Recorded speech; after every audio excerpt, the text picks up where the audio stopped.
Namaskaram, Jai Shankara, Har Har Shankara. Welcome to the Global Festival of Oneness. This is our 4th year that we are celebrating the wonderful legacy of Jagadguru Sri Adi Shankaracharya, where we bring speakers from all over the world to share with us the various facets of this great scholar, poet, leader, and a social transformer. Today we have the privilege of hearing from Advocate Sri N. Venkataraman. He is fondly known as NV among the legal fraternity. He has been practicing law for the last 31 years in the field of taxes and mostly taxes and many other sensitive matters that are very critical for the nation right now, as currently the Additional Solicitor General of India. He has been in this role for the last 3 years and really doing phenomenal work to protect the interests of Sanatana Dharma and our nation, not only within the country and around the world. He has been involved in many critical cases, such as the Sabarimala case, the Article 370, CAA, child sex abuse, and many such issues. So it is really our honor that someone who serves in the Supreme Court as well as in 13 jurisdictions around the world has taken time to be with us today and share his words of wisdom on the perception and existence of God, the Advaita way, the oneness way. So with that, Sri Venkataraman ji, please start your presentation and share your brilliant words of wisdom as always. Namaskaram. माला सुधा कुंभ विबोध मुद्रा विद्या विराजत करवारी जाता अपार कारुण्य सुधांबुराशिं श्री शारदांबां प्रणतोस्मि नित्यं शंकारूपेण मर्चित्तं पंकीकृतमबोध्यया किंकरीयस्य सामाया शंकराचार्यमाश्रये प्रह्लादवरदो देवो यो नृसिंहः परो हरिः सिंहोपासकं नित्यं तं नृसिंहगुरुं भजे श्री सच्चिदानंद शिवाभिनव्य निसंह भारत्य पितान् यतीन्द्रान् विद्यानिधीन् मंत्रनिधीन् सदात्मनिष्ठान् भजे मानव शंभुरूपान् सदात्मध्यानगतं विषयेभ्यः परान्मुखं भूमिशास्त्रेषु निष्णातं चंद्रशेखर भारती विवेकिनं महाप्रज्ञं धैर्योदारक्षमानिधिं सदाभिनवपूर्वं तं विद्यातीर्थगुरुं भजे अज्ञानां जाह्नवीतीर्थं विद्यातीर्थं विवेकिनां सर्वेषां सुखतं तीर्थं भारती तीर्थमाश्रये विद्या विनय संपन्नं वीतरागं विवेकिनं वंदे वेदांत तत्त्वज्ञं Vidushekhar Bharti.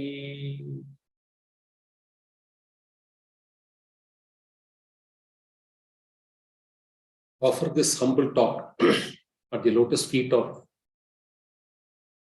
Cheshta Mahasannidhanam Jagadguru Srimad Abhinava Vidyatirtha Mahaswamigal, Mahasannidhanam Jagadguru Shri Bharati Tirtha Mahaswamigal, and Sannidhanam Jagadguru Shri Vidushekara Bharati Mahaswamigal. Thank you, Ravi, and thank you, Nitin, for inviting me in this talk for this series without fail, the 4th consecutive year. It has been a pleasure. It has been a privileged moment to be here to speak about our Jagadguru, Bhagavadpada Shankara. The title Jagadguru was given first to Bhagavan Shri Krishna. Vasudeva Sutantevam Kamsa Chanuram Deviki Paramanandam Krishnam Vande Jagadguru. And after 5,000 years of gap, it was conferred again to our Bhagavadpada as the Jagadguru Adi Shankaracharya. So, a month-long festival in glory, in divine glory of our Jagadguru, and to be a participant in that is a divine blessing Bhagavadpada Shankara has conferred on me.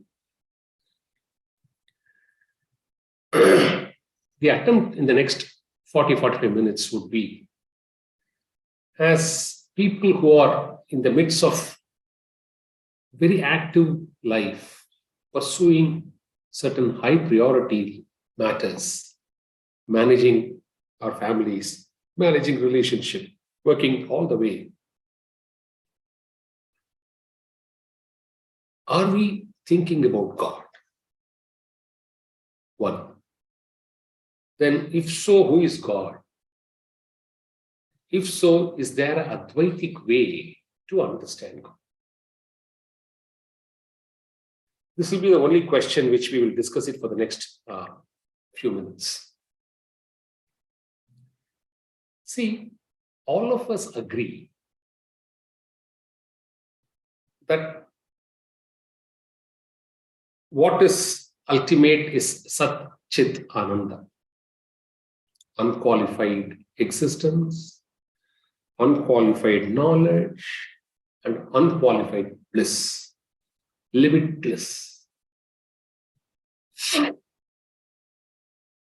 In contrast, we are born and we die.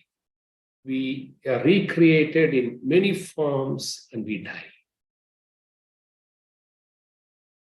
So, we keep saying unlimited existence, unlimited knowledge, unlimited bliss is the ultimate state. But we keep coming up, staying for a while, diminishing, dissolving, and finally decaying, and finally getting ourselves destroyed. And the cycle starts. So, our lives are hemmed in the cycle of births and deaths. Keep coming, keep going.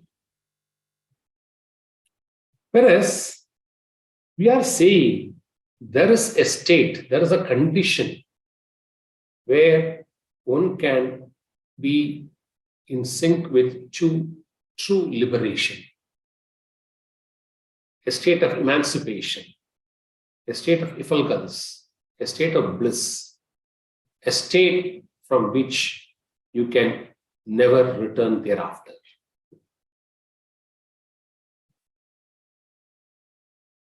So, two clear contradictory poles, something which is eternal and something which is ephemeral.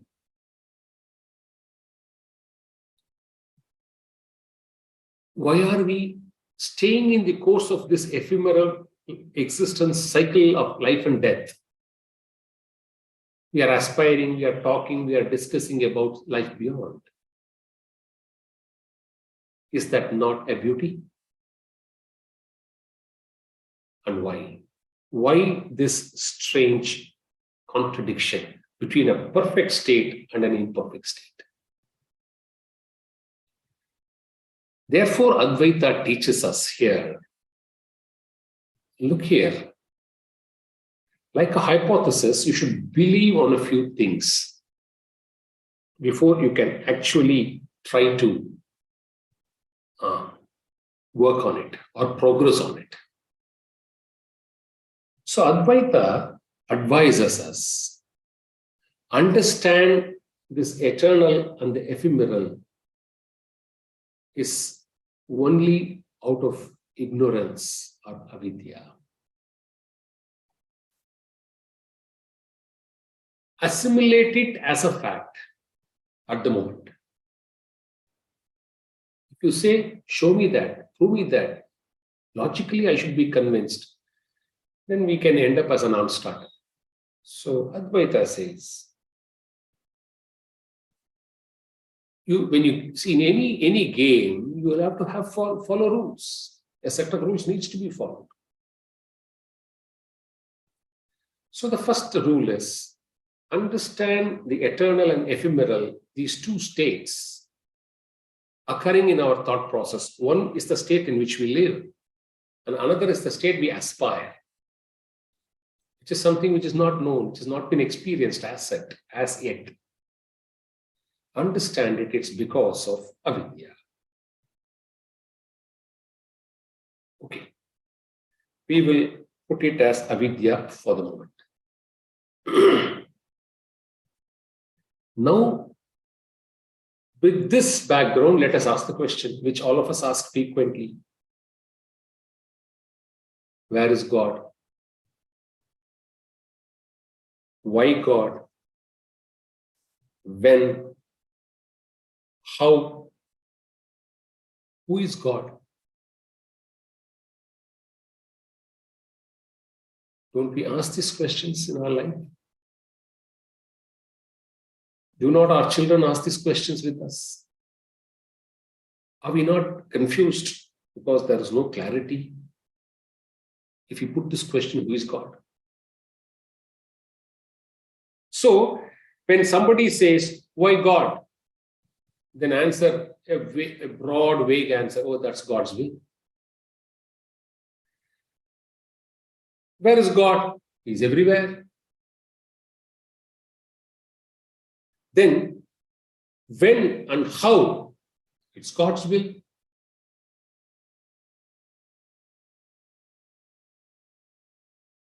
So, when a straight question is asked, we try to skirt it or duck it and give these vague answers. Therefore, Advaita teaches us, look here, in the first state, you believe. You are in this state because of avidya.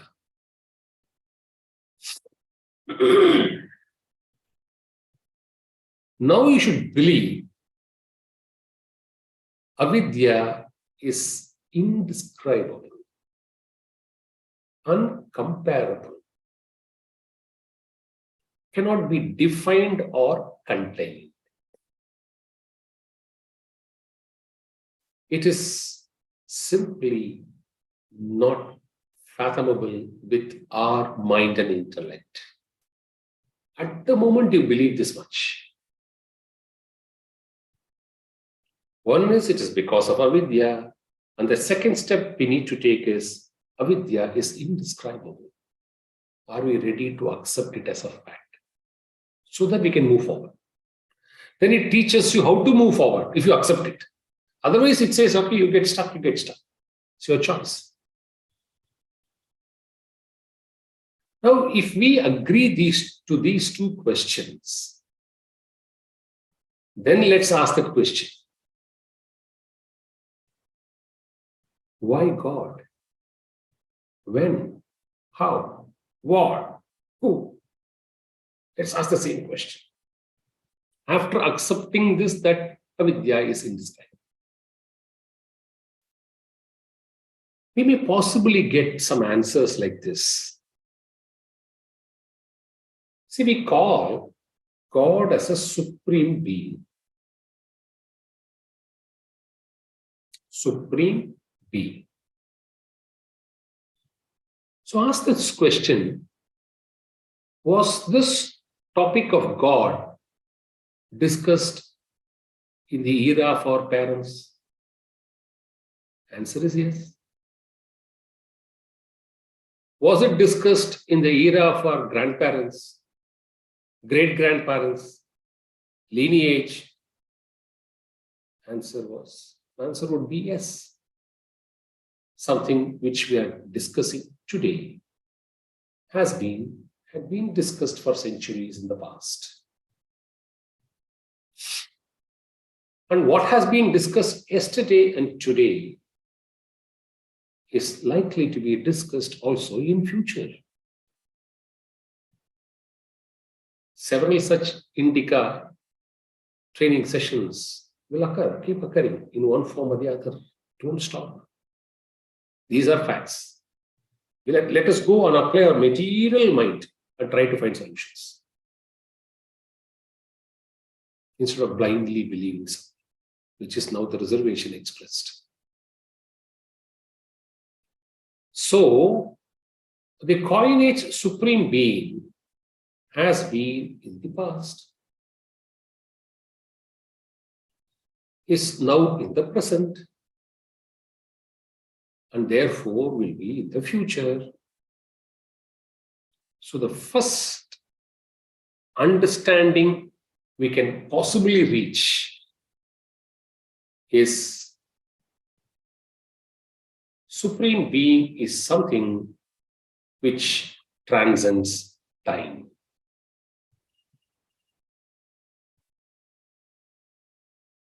Our lives, our periods are determined. We are born on a particular day, and eventually on a particular day we will move out. And within that, we undergo several changes physically, mentally, psychologically, in terms of relation, everything. But the aspect of Supreme Being remains constant. It is Supreme Being today, it is Supreme Being yesterday, it will be Supreme Being tomorrow. So God, or Supreme Being, whatever you want to call it, is beyond the scales of time. Now we'll come to the next question. Where is God? Can we now say God is only here in location A? Does it mean God does not exist in any other location? Or God exists in A, B, C, D, in these territories, in this time, at this point of time, and keeps changing to territories? Today it will be in London, tomorrow it will be in US, the third day it will be in India. Do we say so? So, if you ask the second question, are we confining God to a particular location? Can you confine God to a particular location? Answer is no. If you say it is A, somebody will say it is B, somebody will say it is X. So the phenomena of God as a phenomena, not only transcends time, it also transcends space. Otherwise, we would not be calling it a God. We will be calling it as Ravi, Nitin, Venkataraman, XYZ, or lion, cat, butterfly, or a worm, or a centipede, millipede. We will not be calling it God. So, God is a phenomena which transcends time, which also transcends space.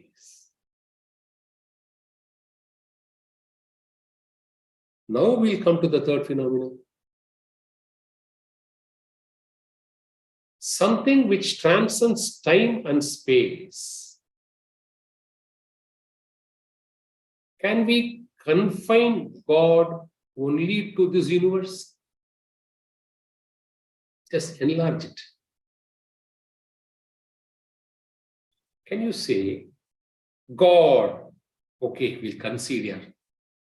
God transcends time, God transcends space, therefore, God is contained in this universe.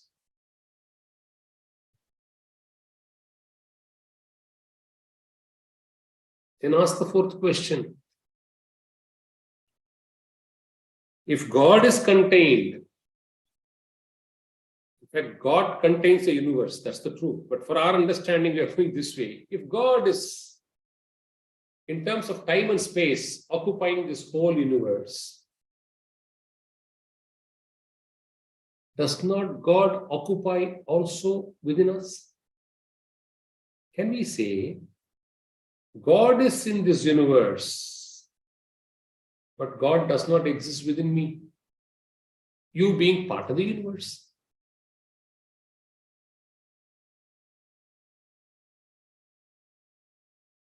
They want us to ask these questions, ponder upon and find answers. So, we may have to eventually come to the third aspect. God transcends time. God transcends space. And this universe is filled with God. And so are each one of us filled with God. Because God can't, when God exists everywhere, He can't. You can't say He's outside you, He's not inside you, or He's inside you but not outside you. In terms of space.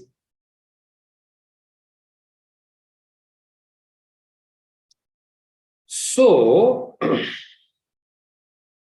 the third phenomena is very important. This universe, this whole universe of material names and forms, the magic stage, the stage of Mayaja,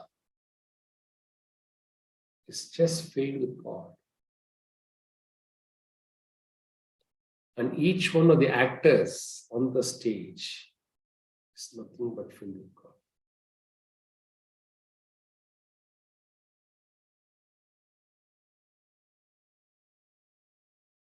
Now let's ask these two questions, which we asked first. Avidya is indescribable. Is it justified in saying so?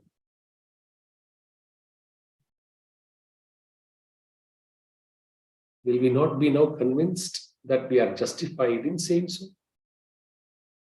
Because Advaita teaches you to first accept it, then allow you to march forward, go backward and touch the question to say, press the button, you get the answer here. Avidya is indescribable. It's a power of God. See, what is avidya? What is Maya? For a cricketer, his skill or talent lies in playing cricket. For a musician, his talent or Shakti is his ability to sing. Avidya is the Shakti form or the power or the energy of God. Nowhere else. Unlike somebody cannot separate cricketing talent from the cricketer, the musical talent from a singer from the music, you cannot separate avidya or Maya, the power of the Lord, from the Lord. They are inseparable. And therefore, you want to know God, the indescribable at the moment. And God's Shakti, avidya, which puts the smoke screen on us, is also indescribable. Now ask the first question. The difference between eternal life and the ephemeral life is because of ignorance, avidya. Because there exists two states. And one is illusion, another is real. Now let's take the example of snake and rope. For one who is ignorant, a snake, a rope appears as a snake in his illusion. But for one who is not ignorant and who is aware, he has a sense of awareness, he will find only the rope and not the snake.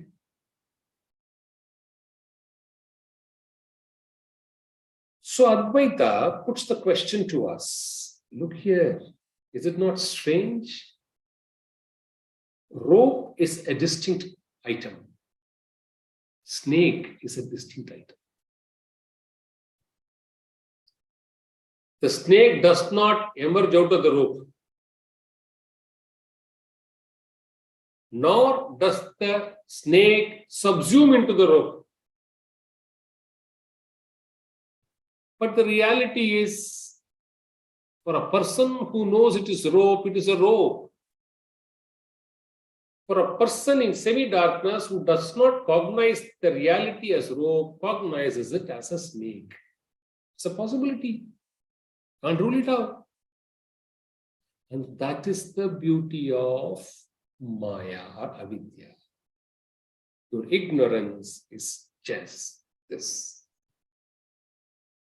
says Advaita.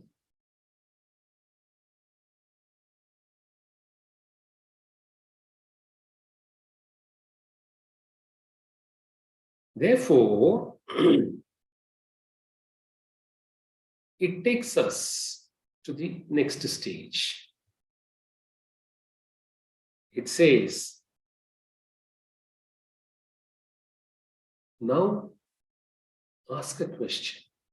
Is there a difference between God, this universe, and each one of us?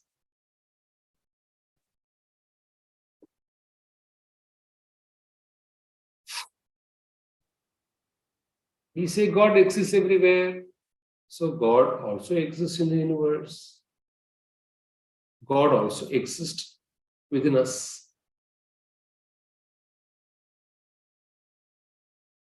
If this is true,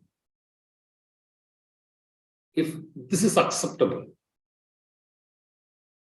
then what is stopping us from realizing that only God exists? And therefore, Advaita teaches the technique, saying that, look here, till you realize you see only a snake, on your realizing the fact, you start seeing a rope and regret for carrying the mistaken impression or illusion of a snake over a rope.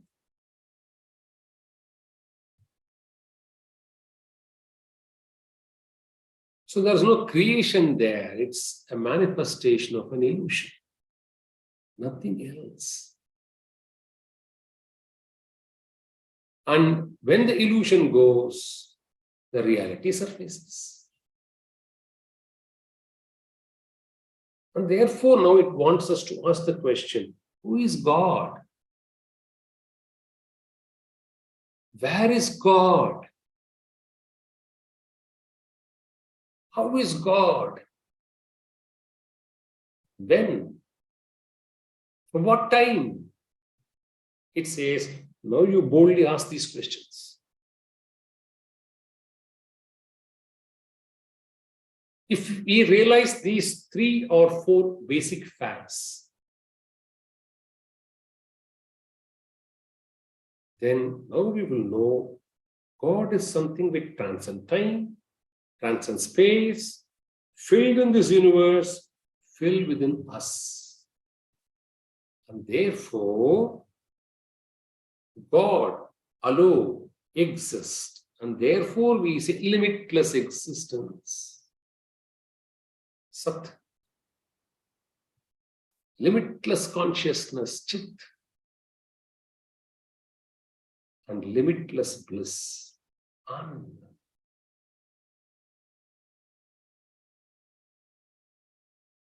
Advaita takes us now to the next stage. It says, oh my dear child, let me teach you the technique of seeing both the snake and the rope. You start reminding yourself to carry the illusion of a snake over a rope, but you should be able to see the rope as such.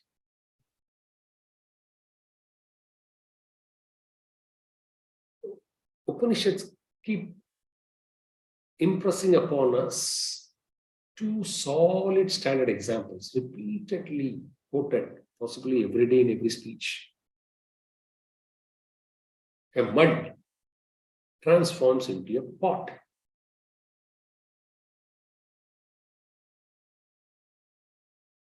Will you not see the particles of mud spread all over the pot?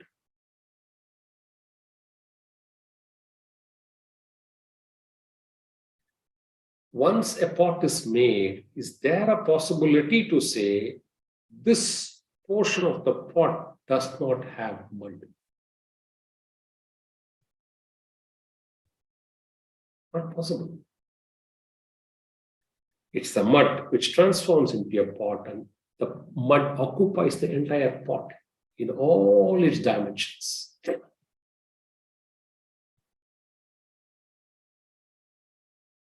So, if God chooses to create this universe along with us, along with all the species available, in all the forms and names available,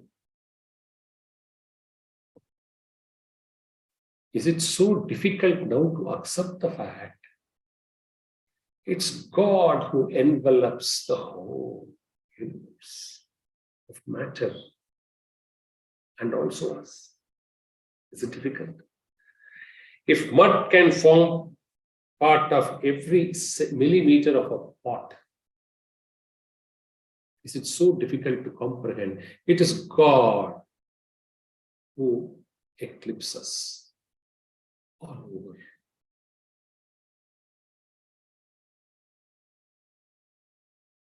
And now Advaita teaches you, look here, you don't have to see, you can be in the thick, that's the beauty of Advaita.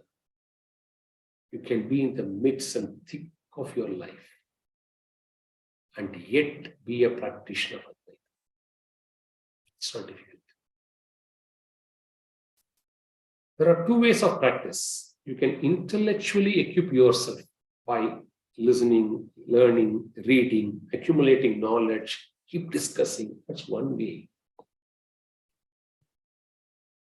The other way is starting to undergo that experience slowly in your life,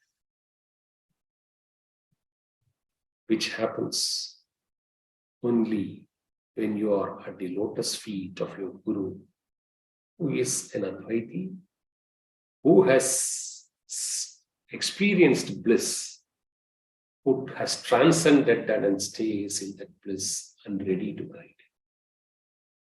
This experience, the process, the commencement of the process of experience will not happen to a Shishya by reading, by listening, by hearing. It happens only through divine grace of a Guru.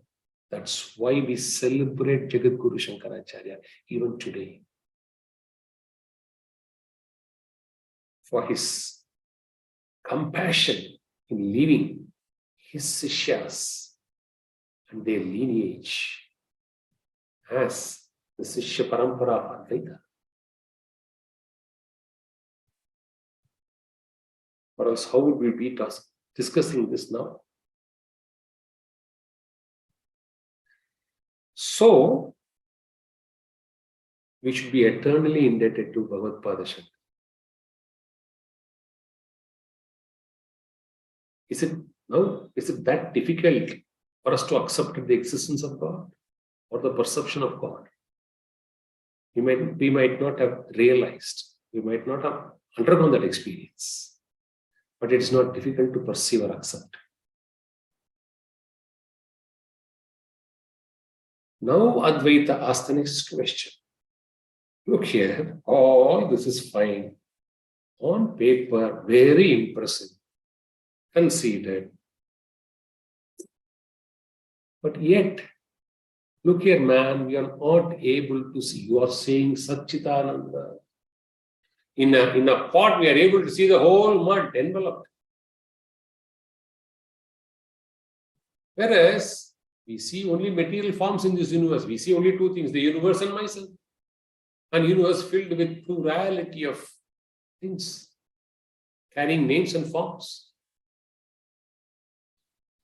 So, like the mud enveloping the pot, if your theory is God envelops the whole universe, including yourself, Why is God not visible?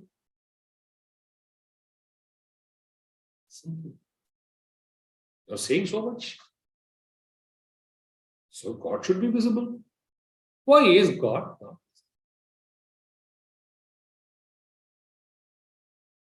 Advaita teaches us, look here, my dear child, I'll give you 3 examples.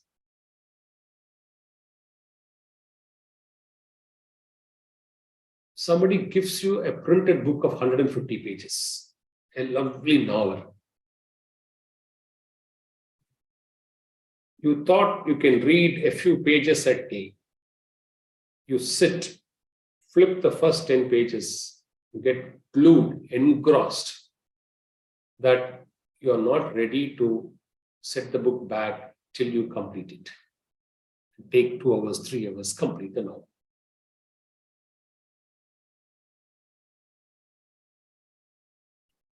We physically hold the book.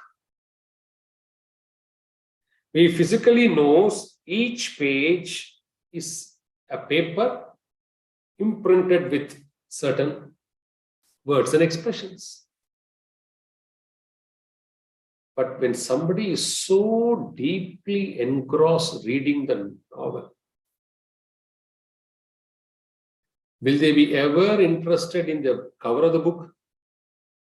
Will they be ever be interested to know, oh, I'm thankful this whole novel is being printed in 150 pages. These 150 papers, pieces of paper alone matter. It is the paper on which this is getting imprinted. And then, do you organize such a fact when you are engrossed in the novel? Take a cinema screen. Second example. Take a television in your house. End to end, in a cinema screen, there's a canvas. End to end, there's a screen in the television. But the moment a visual props up, an audio props up along with the visual, whether our minds get glued to the visual and audio or start looking at the canvas which holds it, or the TV screen which holds it. Answer it yourself. So Vedanta says, look here, my child, it's not my mistake. It's your mistake. You are ready to see only the printed content. You are ready to see only the visuals and the audio appearing on the screen. You are not willing to understand without this base frame. You may understand, but you don't realize or experience. You understand. So Advaita tells you, in the pot you are able to see the whole mud.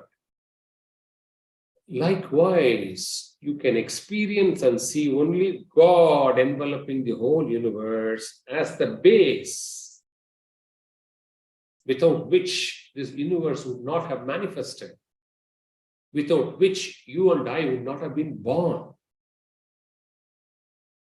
But we fail to look at the outer circumference because we are more engrossed in the manifestations of God rather than God in the form of plural names and forms, and therefore get deluded. Whose mistake? God's mistake or our mistake? Is the question. Advaita is a pursuit which is brutally frank. No confusion at all. Absolutely no confusion. It's a straight road. No curvatures. No roller coaster experiences. Not at all. So, it asks you a question. Who is at fault? Look here, you can either see the paper as a base and then the printed material. Now you are able to see the paper and also the base. You ignore the paper and get engrossed. That's your choice, but you can see it.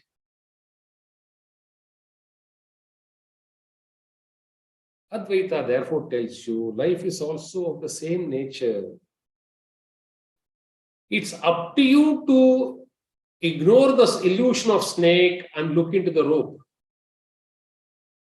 You have to provide little light. You have to go nearer. You must have the courage to move forward to know the reality.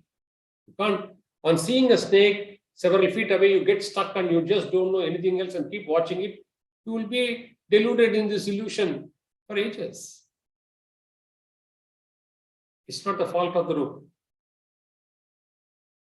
So, getting deluded, getting engrossed, getting distracted is the phenomena of avidya. It's a powerful phenomenon. We get distracted because of avidya, because of ignorance. Oh, then enough, yeah. What is the way out? We understand all this theoretically. What is the way out? Why are we not looking at God when God is actually everything? Why are we not looking? Vedanta gives you an explanation. The human mind and the tendency and the attitude of a human mind is,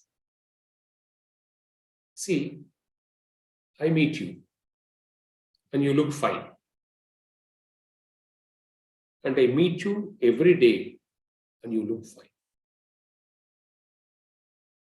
And I meet you every day in the morning, will I be asking you, hey, how are you? Are you healthy today? You don't ask. Things which are normal in human conception goes unnoticed. One day you don't come. One day you fall sick. When you reach a stage of abnormality, then the inquiry starts. So I come to you and find out what's happening to you. See, as a lawyer, I have a uniform. As a doctor, somebody has a uniform. Every day you wear the same uniform. You don't ask somebody, hey, you are wearing uniform today? Oh, very good. You don't certify. If somebody comes unusual, not in his uniform wear, you'll say, hey, what's so special today?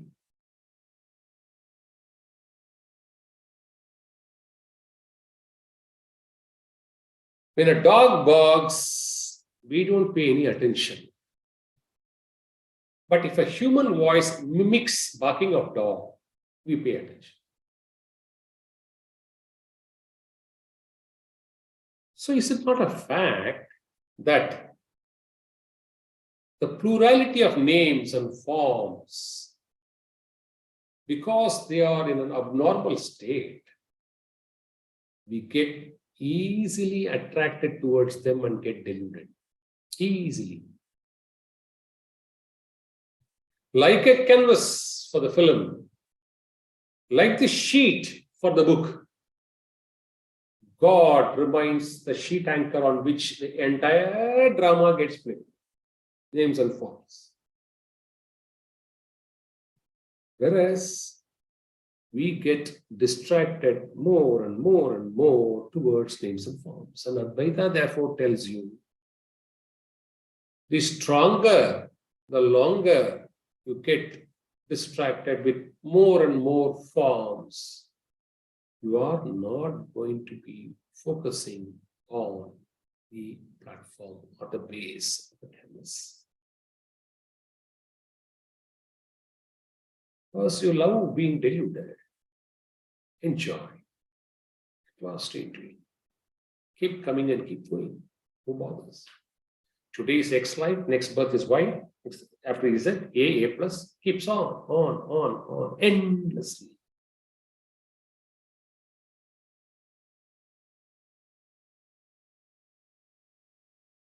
Vedanta therefore tells us, see, a goldsmith sees our values only the gold. Now he chisels out a ring or a necklace or a bangle.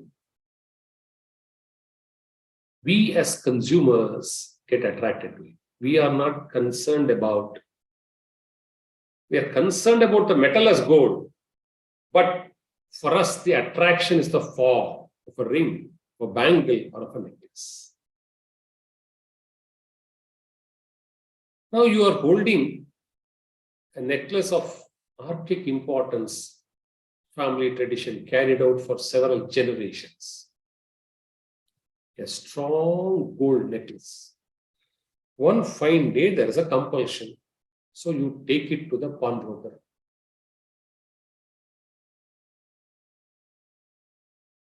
He sees the archaic importance, but when he has to give you money in exchange of this, for pledging for a while, he sees only the intrinsic value of the gold. More importantly, you don't go to a pawnbroker, you go again to the melter. He takes it up and weighs it only for the gold, not for the form or the name. For Advaita teaches us, choice is yours.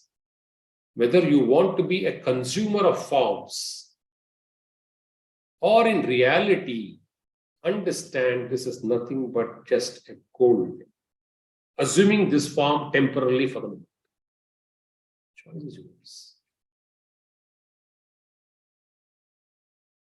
Cotton is produced, yarn comes out of it, they make threads out of it, they weave it into a cloth.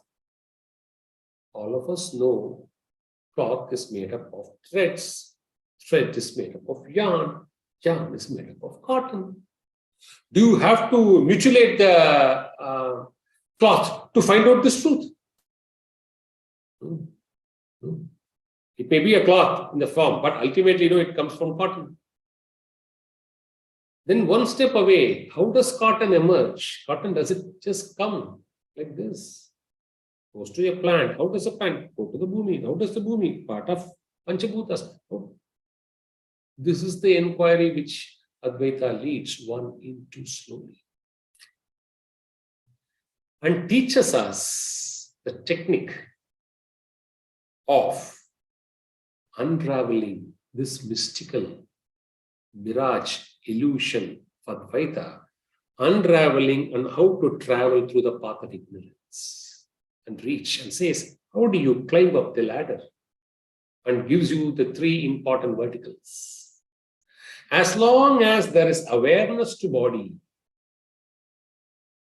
you have to be performing actions, and therefore don't do it as a karma, do it as a karma yoga.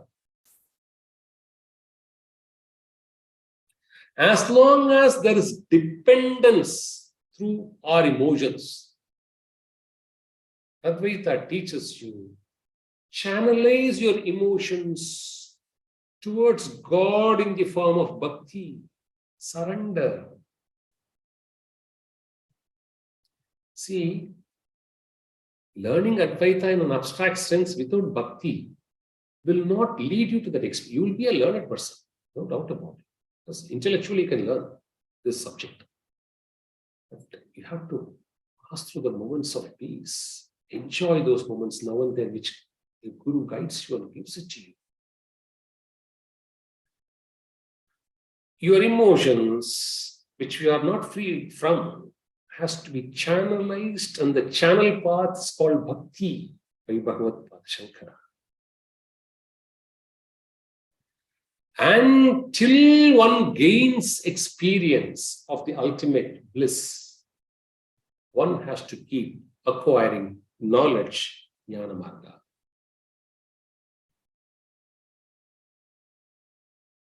You can't say, I'll go by jnana marga and attain. Right. Unless there is chitta shuddhi, which comes only through karma yoga, unless there is samarpana buddhi, a surrender, which comes through bhakti yoga,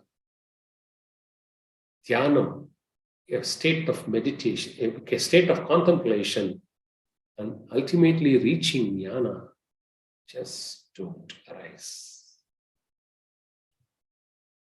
So in this 50 minutes, I could just briefly give what is possible for any man, any woman, in any part of the universe. The thick of the things can still be a practitioner of Advaita by perceiving and contemplating what God is. I once again thank Indica Moksha, good friend Ravi and Nitin. If there are any couple of questions, I'm ready to take it. Also, it's the Bhagyam of Bhagavadpada Shankara graced on me that would speak a few words to each one of you here. Pranams. Namaskaram.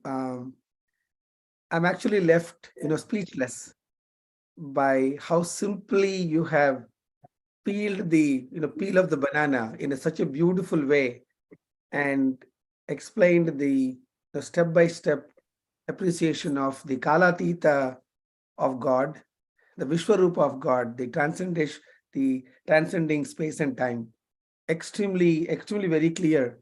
And also towards the end, you talked about how normal gets unnoticed and abnormal gets noticed, which we see it in the world today. And so beautifully elucidated. You can be in the Maya, but also through Jnana, you can realize that illusion is happening because there is something else behind. There is a screen, there is a book, there is Maya Jala is there, right? The magician is there.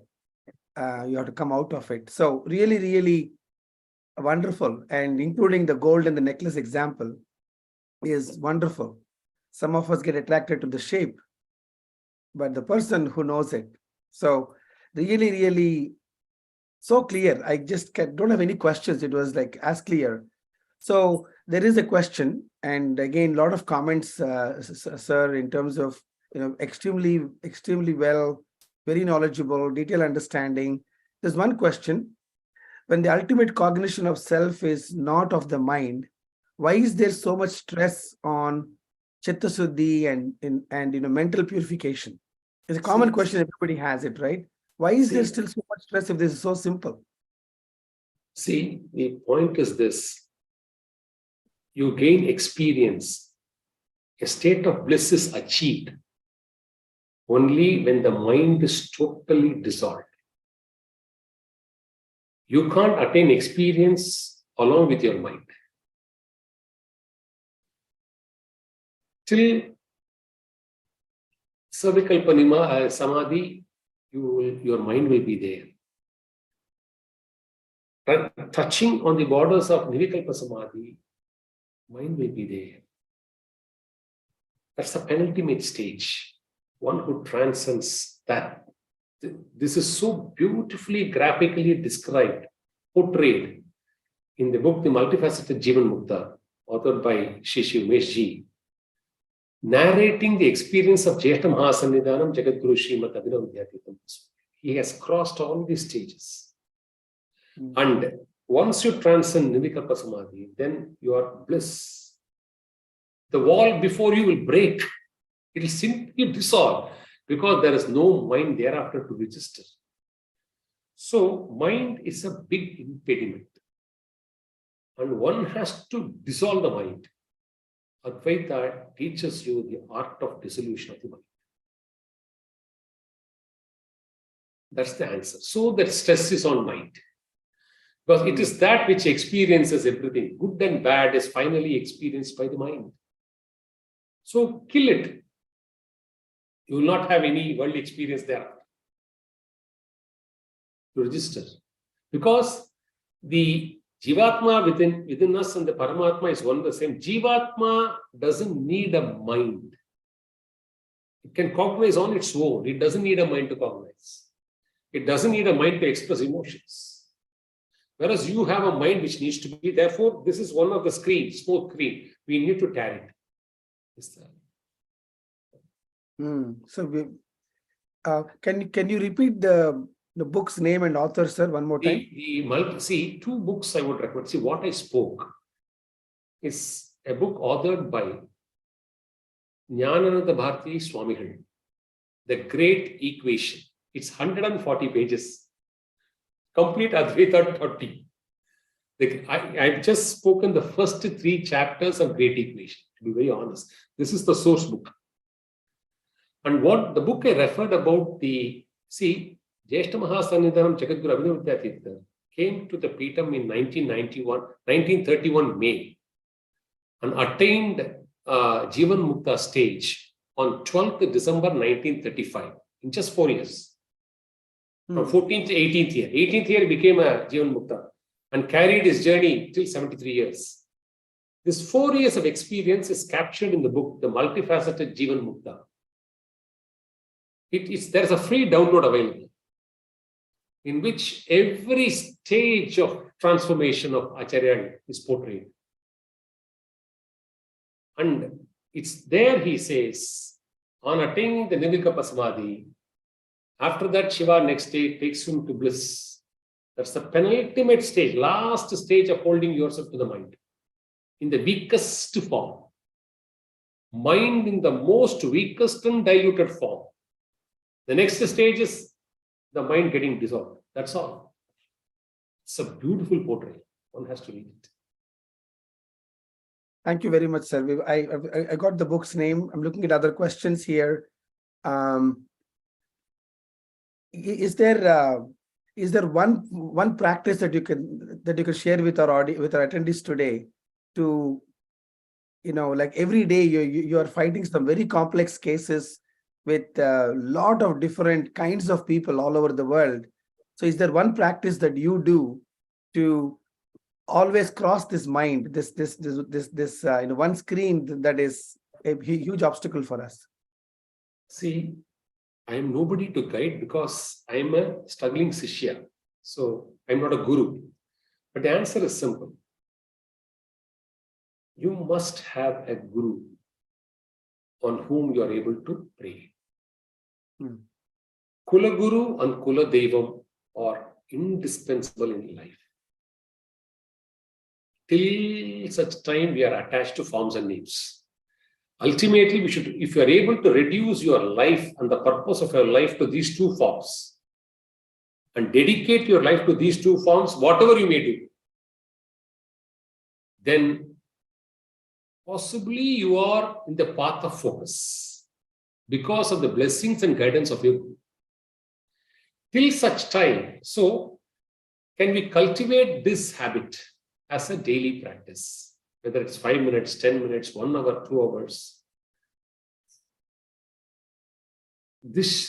You are ultimately the sheet anchor of your life, however busy you may be, unless you have allotted prayer time and a routine.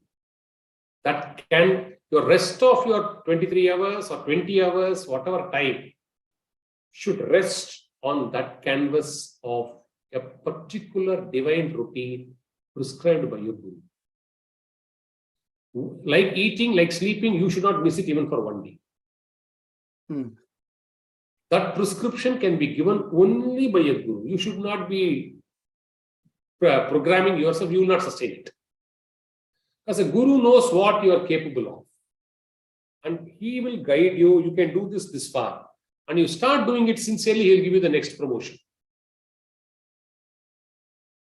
So the canvas of your daily routine should be grounded on a divine program which you should not miss 1 single day. That's all.